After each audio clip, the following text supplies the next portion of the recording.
Hlplss, water snake. In a pine thicket in the heart of Liberty Forest, every year in the month of August, there appeared a few grayish-white moths of the kind which are called nun moths. They were small and few in number, and scarcely anyone noticed them. When they had fluttered about in the depths of the forest a couple of nights, they laid a few thousand eggs on the branches of trees, and shortly afterwards dropped, lifeless, to the ground. When spring came, little prickly caterpillars crawled out from the eggs and began to eat the pine needles. They had good appetites, but they never seemed to do the trees any serious harm, because they were hotly pursued by birds. It was seldom that more than a few hundred caterpillars escaped the pursuers. The poor things that lived to be full grown crawled up on branches, spun white webs around themselves, and sat for a couple of weeks as motionless pupae. During this period, as a rule, more than half of them were abducted. In a hundred nun moths that came forth in August, winged and perfect, it was reckoned a good year for them. This sort of uncertain and obscure existence did the moths lead for many years in Liberty Forest. There were no insects folk in the whole country that were so scarce, and they would have remained quite harmless and powerless had they not, most unexpectedly, received a helper. This fact has some connection with Gryskn's flight from the gamekeeper's paddock. Gryskn roamed the forest that he might become more familiar with the place. Late in the afternoon, he happened to squeeze through some thickets behind a clearing where the soil was muddy and slimy, and in the center of it was a murky pool. This open space was encircled by tall pines, almost bare from age and miasmic air. Gryskn was displeased with the place and would have left it at once had he not caught sight of some bright green calla leaves which grew near the pool. As he bent his head towards the calla stalks, he happened to disturb a big black snake which lay sleeping under them. Gryskn heard Carr speak of the poisonous adders that were to be found in the forest. So, when the snake raised its head, shot out its tongue, and hissed at him, he thought he encountered an awfully dangerous reptile. He was terrified, and, raising his foot, he struck so hard with his hoof that he crushed the snake's head. Then away he ran in hot haste. As soon as Gryskn had gone, another snake, just as long and as black as the first, came up from the pool. It crawled over to the dead one and licked the poor, crushed-in head. "Can it be true that you are dead, old Harmless?" hissed the snake. "We two have lived together so many years. We two have been so happy with each other, and have fared so well here in the swamp, that we have lived to be older than all the other water snakes in the forest. This is the worst sorrow that could have befallen me." The snake was so broken-hearted that his long body writhed as if he'd been wounded. Even the frogs, who lived in constant fear of him, were sorry for him.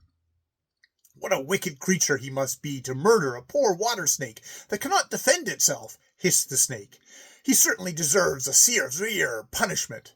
As sure as my name is Hlplss and I'm the oldest water snake in the whole forest, I'll be avenged. I shall not rest until that elk lies as dead on the ground as my poor old snake wife." When the snake had made this vow, he curled up into a hoop and began to ponder. One can hardly imagine anything that would be more difficult for a poor water snake than to wreak vengeance upon a big, strong elk, and old Hlplss pondered day and night without finding any solution. One night, as he lay there in his vengeance thoughts, he heard a slight rustle over his head. He glanced up and saw a few light nun moths playing among the trees. He followed them with his eyes a long while, then began to loudly hiss to himself, apparently pleased with the thought that had occurred to him. Then he fell asleep. The next morning the water snake went over to see Crawley, the adder, who lived in a stony and hilly part of the Liberty Forest. He told him all about the death of the old water snake, and begged that he who could deal such deadly thrusts would undertake the work of vengeance. But Crawley was not exactly disposed to go to war with an elk. "If I were to attack an elk," said the adder, "he would instantly kill me. Old Harmless is dead and gone, and we can't bring her back to life, so why should I rush into danger on her account?" When the water snake got this reply, he raised his head a whole foot from the ground and hissed furiously. "Fish, fish, fash, fish, fash," he said. "It is a pity that you, who have been blessed with such weapons of defense, should be so cowardly that you don't dare use them." When the adder heard this, he, too, got angry. "Crawl away, old Hlplss," he hissed.